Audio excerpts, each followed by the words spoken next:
Okay, so in a previous tutorial, I showed you how to get perfect topology while modeling the top of this speaker.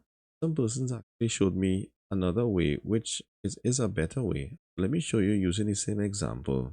There's a better way to be able to extrude these edges to get perfect topology. And again, I will enable just the top of that speaker, that duplicated mesh.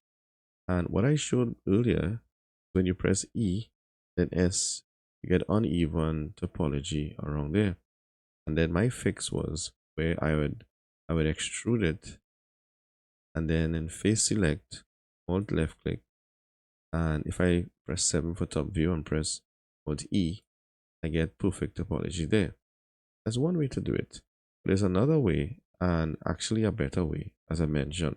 Let me show you. This way is using this add-on, Edit Mesh Tools. So you'll actually find it when you go your preferences. You just type in Mesh Tool. You see Edit Mesh Tools. Make sure that is enabled. In Edit mode, you right click, and in Mesh Tools, just click on Offset Edges. You could pull up this parameter and control the settings.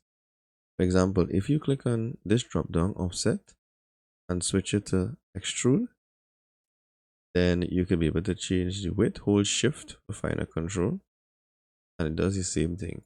And you can play with the other settings as well too, but this gives me the result that I wanted. Right, so this is actually another way, but I find which is a better way, and I thought I'd show you. Tips like these are so helpful when modeling, especially for product renders. If you want more training in modeling and rendering, especially for product rendering, feel free to check out my school, Deja Design School, where I have extensive training on modeling and lighting for product photography.